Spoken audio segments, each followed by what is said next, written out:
ruh itu katanya ditiupkan ketika berumur 4 bulan. 4 bulan. Jadi misalnya apakah beda tidak ketika berzina kemudian hamil sebelum 4 bulan dinikahi atau setelah bulan dinikahi. Anaknya Ruben. Oh, Ruben Onsu. Robin Unce. Once. Gak boleh sebut merek Bu. Oh iya. Robin iya. Unce. Itu kan dianggap netizen anaknya anak angkat kok gitu. Beberapa saat setelah nikah dia melahirkan gitu. Oh, iya, prematur iya. lah mungkin ya. Sudutnya prematur gitu. Prematur. Bukan anak zina ya.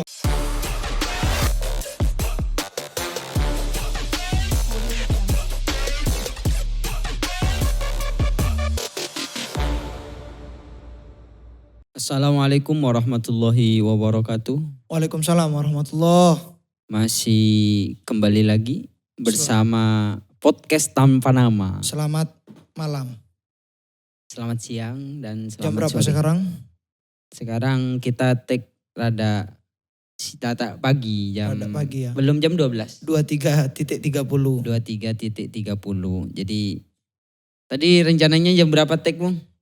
Jam 10 kemarin. 10. Pokoknya jam 10 take, jam 10 take. Oke. Ya gak apa-apa. Yang penting ngetek. Tepat waktu bagi cowok itu hal yang mustahil. Bahkan itu bukan yang mustahil, yang tabu. Tapi kalau bau badan enggak. Enggak apa itu? Bukan hal yang biasa. Ya. Itu hal yang tabu tuh.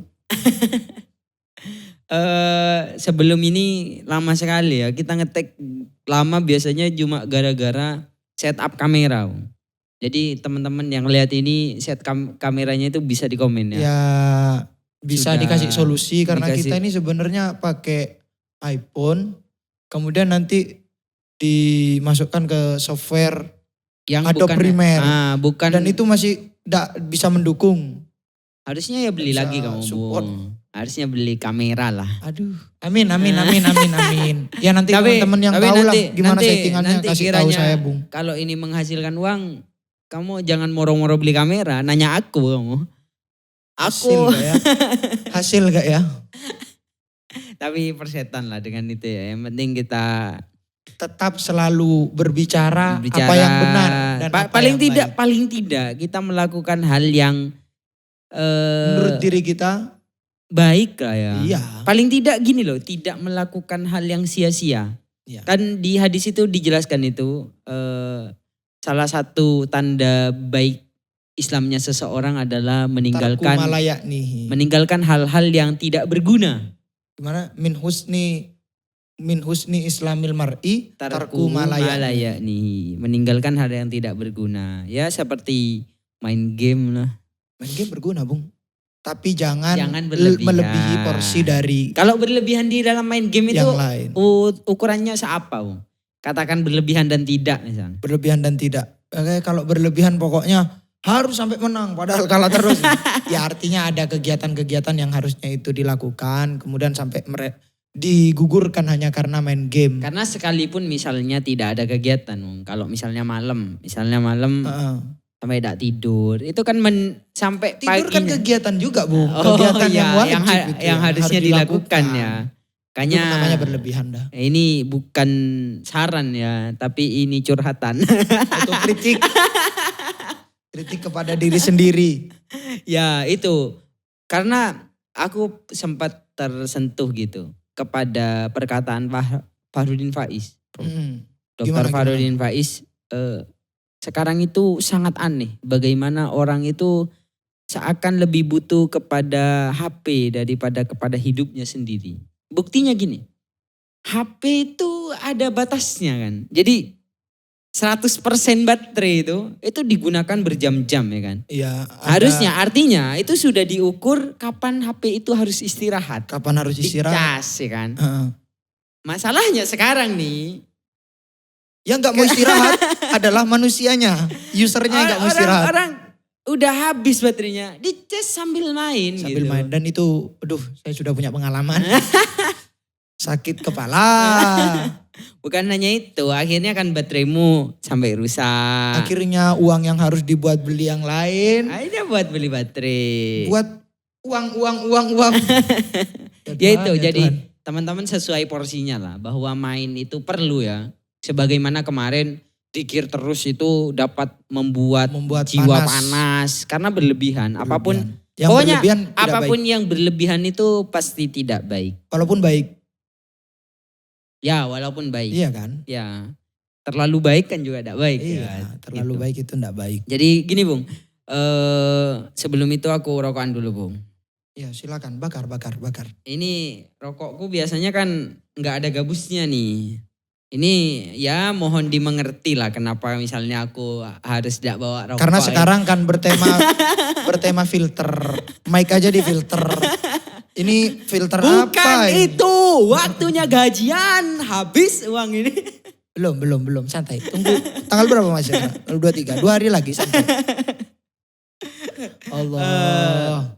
Jadi ya temanya filter-filter. Jadi apa yang harus difilter memang harusnya difilter. Sesuai tema pada kali ini Bung. Apa yang harusnya difilter kemudian tidak difilter akan melahirkan sesuatu yang tidak baik. Iya. Jadi pembahasan malam ini itu tentang anak zina. Jadi Itu status anak tidak zina. terfilter itu ya. Itu gara-gara tidak terfilter itu. Sehingga omongan orang juga tidak bisa kamu filter. Jebol. Karena aku sebelum ke sana, aku tuh heran. Ada satu, aku kan nikah nih. Sejak 3 bulan pernikahan aku sudah pengen punya anak. Lalu sampai sekarang di usia pernikahanku yang sudah lebih dari 1 tahun. Aku masih belum dipercayai oleh Allah untuk mempunyai anak. Di saat di kondisi yang lain nih, ada orang-orang yang gak mau punya anak bisa punya anak nih.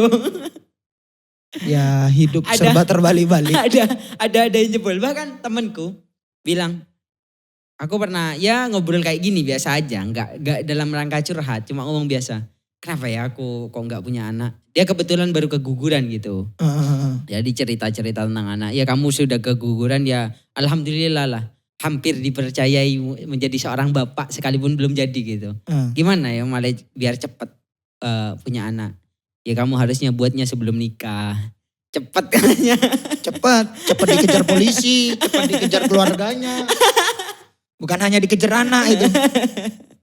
Jadi ya gitu. Jadi sebenarnya gimana status anak zina? Sebelum ke sana kita harus tahu hukumnya zina itu apa. Jelas. Zina itu termasuk salah satu dosa yang besar ya, sekalipun itu dosa yang bukan sosial, dosa yang hubungannya individual. Artinya dia dengan Tuhannya, bukan dosa dengan dia kepada orang lain. Kecuali habis zina kemudian ditinggal si perempuannya, itu jelas dosanya double ya. Vina itu Bung sekarang Bung, yang Ya, lagi trending-trendingnya. Yang itu kan sampai jadi film lah, diperkosa. Ya, untungnya gak ada anaknya ya. Awas kamu didatengin Vina. Vina jangan sama aku kau. Firman, kamu yang memperkosa aku. Ya Tuhan. Gimana Bung? Ya, bahwa kita sebenarnya tanpa perlu menunggu dalil syariat, ya kan? Tanpa menunggu dari justifikasi dari Al-Quran, justifikasi dari Nabi lewat hadisnya. Kita tahu bersama bahwa perbuatan zina itu adalah perbuatan yang disepakati bahkan oleh agama. Bahkan semua tak perlu menunggu agama. Semua agama mungkin ya. Ya. Tak perlu menunggu agama, itu memang hal yang harusnya tak boleh dilakukan. Haram lah. Karena merugikan, ya mau merugikan diri sendiri ataupun merugikan orang lain atau ada potensi merugikan itu kan. Gini, aku juga karena aku seorang psikolog yang tanpa ijazah tadi itu. Iya. Paling tidak sekurang-kurangnya ada 2 orang yang bercerita kepadaku tentang itu.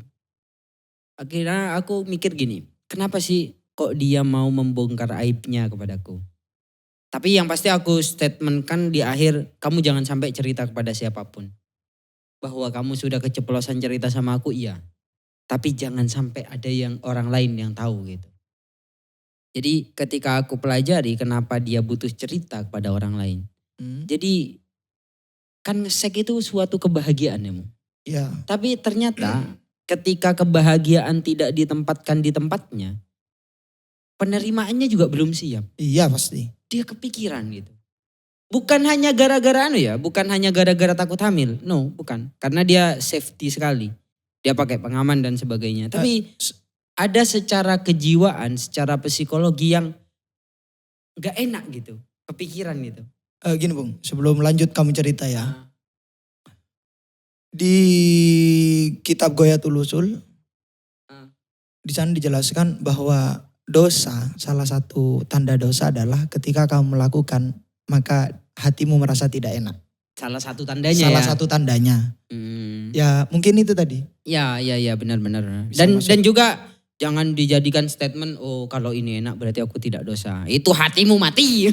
Itu hatinya mati berarti ya guys ya. Kalau hatimu mati berarti anggota tubuh yang lain itu pasti mati sudah. Ya. Tapi jadi gitu bahwa sekalipun itu menyenangkan, tapi ketika kesenangan itu belum siap untuk diterima, Maka penerimaannya maka juga penerimaannya juga tidak siap. Akhirnya tidak dia siap, tidak senang. kepikiran lah pasti. Iya. Dan Butuh tempat lebih-lebih sandaran pasti. lebih-lebih ketika misalnya wanita atau lawan jenisnya itu tidak menikah dengan dia. Jadi Terpukul pasti. gimana ya? Kan kalau ketemu itu jadi tidak elok kan. Gini. Pesanku bagi para wanita atau para laki-laki. Mikir-mikirlah kalau sampai melakukan itu. Karena benar-benar sebagaimana jodoh itu sekalipun itu diusahakan oleh manusia. Tapi kamu tidak pasti berjodoh dengan laki-laki itu. Ya benar. Jadi- walaupun misalnya kata-katanya laki-laki kan. Sudah Ya, aku pasti akan menikahi kamu. Tai kucing Tai itu. kucing, Tai kucing jelas, lah. jelas. Tai kucing. Jadi itu Bung ya. Mm-mm. Jadi kenapa kita mungkin belum punya anak sampai sekarang karena kita melakukannya setelah menikah.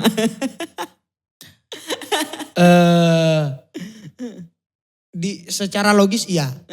Iya kan dari fakta-fakta yang kamu sebutkan tadi. Ah, Orang yang menikah kok tidak punya anak. Orang yang pingin punya anak dan itu caranya halal tapi tidak punya anak. Orang yang tidak pingin punya anak caranya haram punya anak. punya anak. Jadi sebenarnya kan anak itu katanya rezeki ya Bung. Nah itu Bung. Itu Kalau gimana dalam itu? dalam Islam itu dikenal sebagai konsep istidraj. Oh bukan nikmat. Iya, bukan Jadi nikmat. anak yang diberikan itu bukan lagi nikmat, tapi bukan istidraj. kebahagiaan Bukan ya. kebahagiaan yang hakiki. Itu hanya kebahagiaan yang Allah berikan hanya untuk menguji kamu. Apa ya istidraj bahasa Indonesianya ya? Apa Kalau bahasa Madura kan katanya esolak. Esola. Apa ya? Ayo enom benang pentong ya. Nggak gitu, Iya. gitu.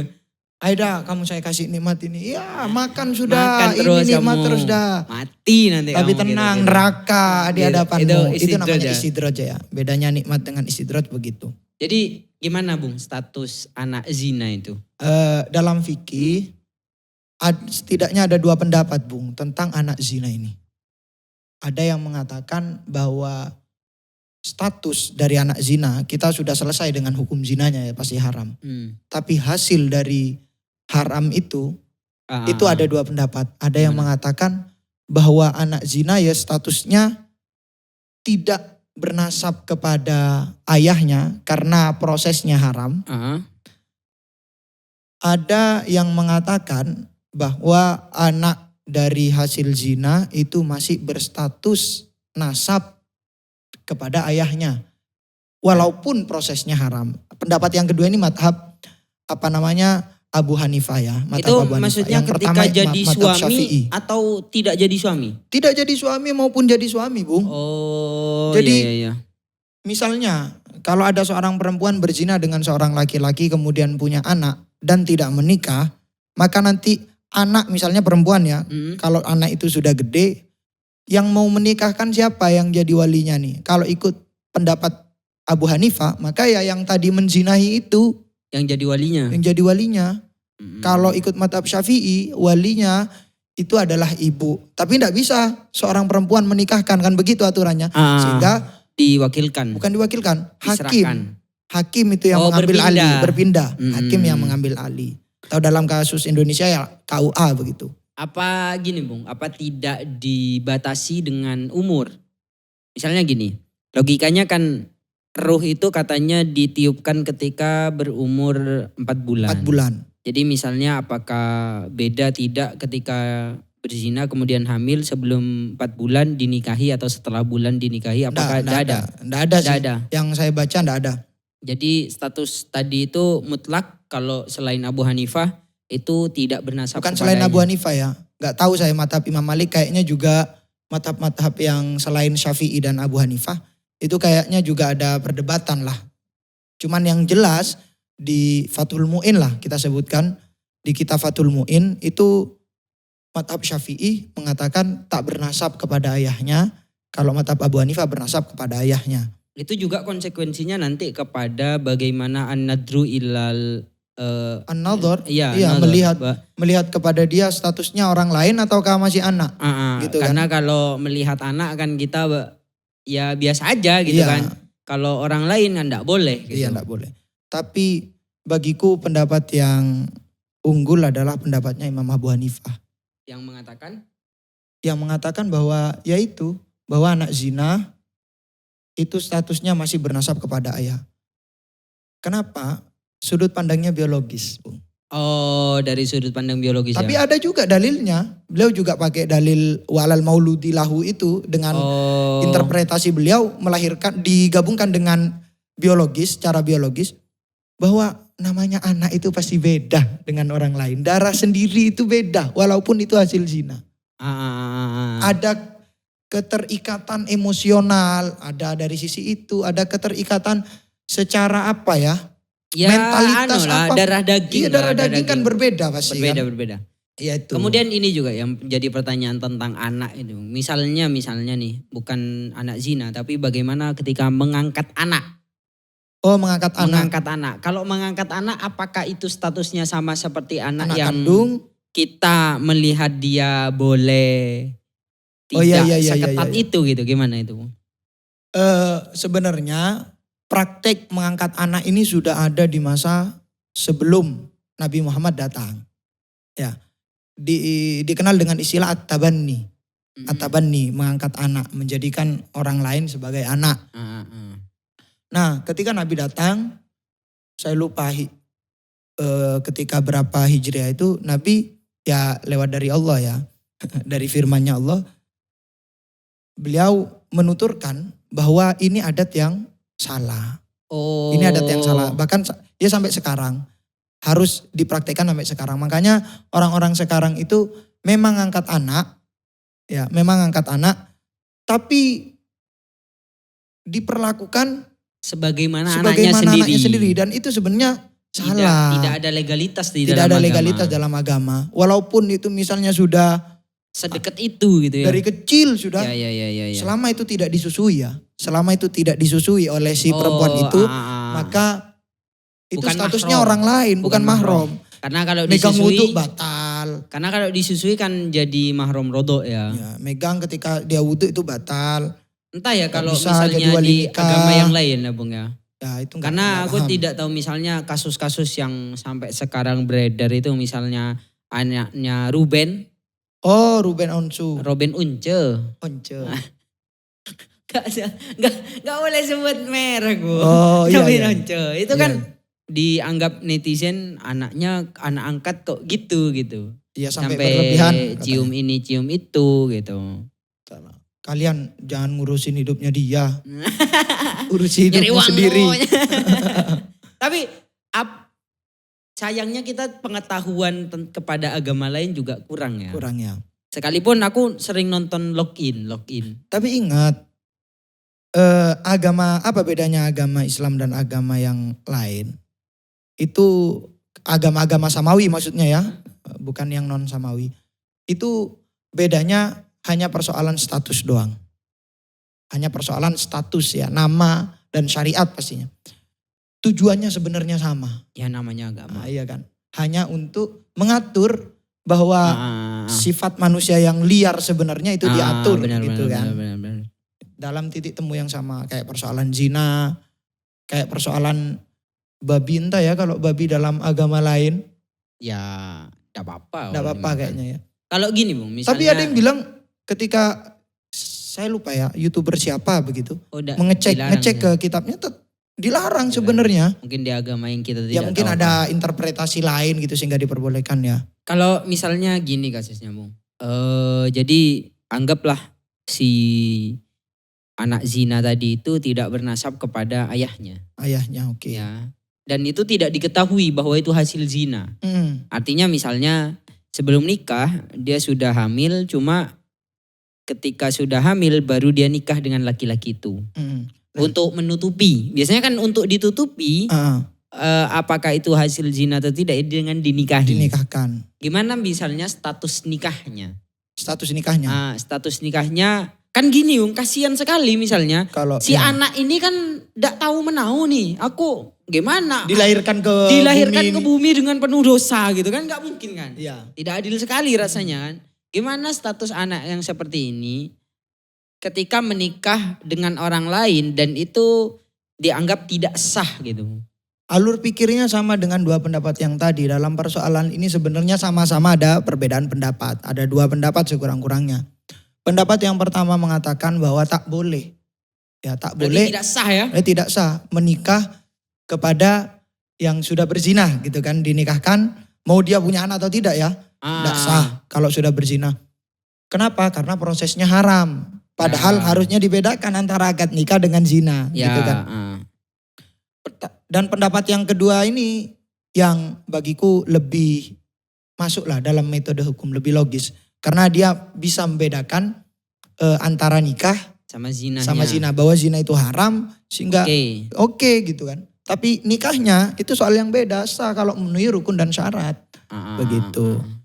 Dan saya punya cerita tentang ini guys. Gimana? Di kampungku ini pernah ada cerita begini. Ada suami istri. Ya. Suami istri dulu. Dan dulu katanya di sini itu orangnya istri kamu istri saya. Oh jadi suamimu suami saya. Tidak ada status pernikahan lah. Ya dulu itu ya. Adat sini dulu katanya ya. Kalau misalnya ada orang sini yang nonton ya tolong dikoreksi lah kalau misalnya saya salah. Ini saya hanya mendapat kabar burung lah. Bukan kabar burung ya, enggak tahu lah kabar. Yang intinya saya dapat cerita begini dan ini memang benar-benar terjadi. Istri saya dulu katanya, si suami ini kan cerita kepada saya. Istri saya dulu pernah selingkuh dan kepergok saya. Dan setelah, dan melakukan itu. Dan melakukan hubungan intim, kepergok saya sampai etata itu bahasa Maduranya. Mau dibacok sama saya pakai parang. Nah, habis itu, terus katipun apa? Gimana? Kata saya bilang begitu. Kata dia, nah masalahnya begini Gus. Setelah istri saya kepergok dengan orang lain itu, saya kan marah-marahan dengan istri saya. Dan tidak kumpul selama setelah kejadian itu. Tidak pernah kumpul setelah kejadian itu. Dan punya anak. Tiba-tiba hamil punya anak. Hamil tiba-tiba punya anak. Nah repot kan kalau kita mau ikut mazhab Syafi'i ini harus dihitung dulu. Kamu terakhir seks kapan? Ya tidak memungkinkan lah. Tak memungkinkan lah mengikuti pendapat itu. Sehingga punya anak terus sekarang mau dinikahkan. Anak itu sih. Dan dia sudah baikan. Antara suami istri sudah baikan. Iya benar. Sudah baikan. Terus mau dinikahkan. Nanyalah ke kamu. Nanyalah ke saya. Ini walinya siapa? Ya di kakak ditulis tetap si suami itu. Di kakak. Ya. Saya bilang kalau secara administrasi sampai enggak bermasalah. Enggak akan bermasalah. Ya. Oke.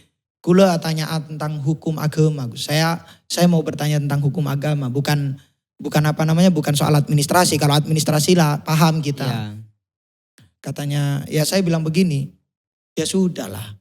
Nikah sampean yang nikahkan. Kalau misalnya sampean ini diyakini dia bahkan bilang saya yakin ini anaknya dia. Kalau sampean tetap berpedoman seperti itu. Malah nanti akan jadi tabu. Saya malah lebih memberikan fikih solutif. Saya menjauhi hukumnya guys. Menjauhi membahas tentang hukumnya. Karena ada ikhtilatun nasab. Yang pertama kan seperti itu. Cuman karena ini diragukan, maka saya ngambil simpelnya saja. Saya tetap harus ada dasar fikihnya dong Ya, ketika ya, saya ya. memberikan fikih solutif itu. Saya bilang semua itu hukumnya kembali pada asalnya. Ketika sesuatu itu diragukan maka dikembalikan kepada hukum asalnya. Ya. Hukum asalnya adalah suaminya adalah kamu. Dan kamu balikan nih. Kamu balikan nih. Ya sudah berarti bapaknya adalah kamu. Dan itu ya sudah itu watik syubhat. Itu kan. Yang itu ya kan memang dikenal itu watik syubhat. Itu watik syubhat. Perselingkuhan itu watik syubhat sehingga dia wajib bayar mahar mitir dan semisalnya lah ya tentang aturan watik syubhat. Yang penting jangan sampai antara kamu dengan keluarga dia yang sekarang nih itu menimbulkan masalah yang baru yang seharusnya sudah diredam di masa lalu. Karena katanya face-nya apanya itu mirip. Sama. Dia sampai aduh katanya. Sudahlah. Kita mau bahas yang dohir saja. Aku punya cerita juga. Jadi gini, ada satu wanita lah. Pada saat itu aku buat KTP bersama dia. Bersama dia seharian penuh. Berdua. Dari pagi sampai sore. Dan juga kebetulan pada saat itu ya dia masih masa remaja lah. Dia pacarku, kita putus nyambung gitu. Cuma pacar guys, pacar. Pernah jadi pacar. Pernah Pada jadi saat pacar. itu sudah enggak. Iya. Cuma ketika izin ke orang tuanya memang bersamaku. Dan dari kecil sebenarnya biasa Ya, kamu dikenal sama orang tuanya gitu kayak karena anak biasa. sudah lah ya. tetangga. tetangga. Akhirnya seharian bersamaku.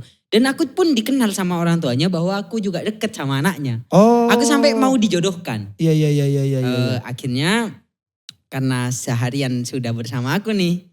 Kemudian dia kan berpendidikan di luar kota gitu. Iya. Tak lama ternyata dia katanya didengar-dengar sudah putus pendidikannya. Loh, kenapa kok sudah putus? Aku juga pendidikan kan. Kenapa kok sudah putus? Ternyata katanya hamil. Waduh.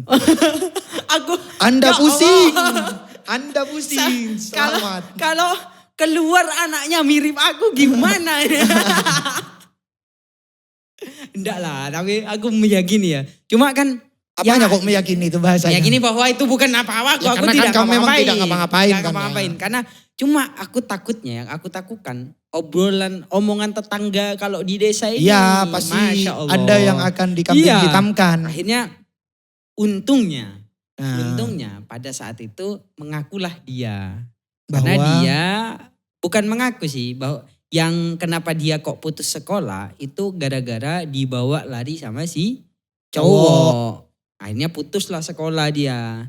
Dan dia tidak meyakini sih bahwa itu dia hamil atau tidak. Tapi faktanya memang beberapa saat setelah nikah dia melahirkan gitu. Prematur lah mungkin ya.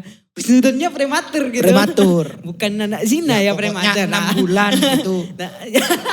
Itu bukan zina. Ya. Gitu. Akhirnya untungnya nggak sampai aku mendengar obrolan orang-orang. Cuma obrolan teman-temanku aja.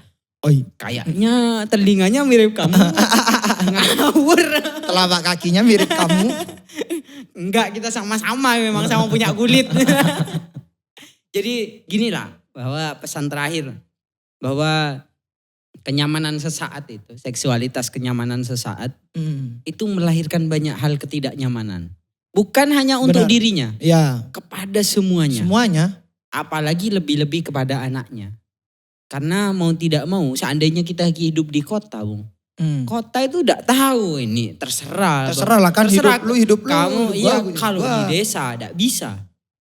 Obrolan karena orang desa ini pekerjaannya tidak sesibuk itu, ya akhirnya harus ngobrolin orang. Dan itu menjadi pekerjaan. Kegiatan yang harus dilakukan itu ngobrol. Dan itu katanya bermanfaat. Makanya aku sarankan kepada orang-orang desa, daripada kalian gibah mending buat podcast. Ya itu. Ngobrolin aja. Kercole, kon wong ado. Ingat sama gue. Jadi gitu ya Bung ya. Oke. Jadi berpikirlah orang untuk melakukan hal itu. Kalau toh misalnya kalian sudah tidak mampu menahan itu dan harus melakukan itu karena sudah tidak mampu, pakai cara yang aman. Iya. Nakal itu pakai otak, Os. Bukan pakai otongmu itu, guys. Itu udah punya akal. akal. Kepala yang itu tidak punya akal. Mungkin itu ya Bung ya. Ya. Kurang lebihnya mohon maaf. Assalamualaikum warahmatullahi wabarakatuh. Waalaikumsalam warahmatullahi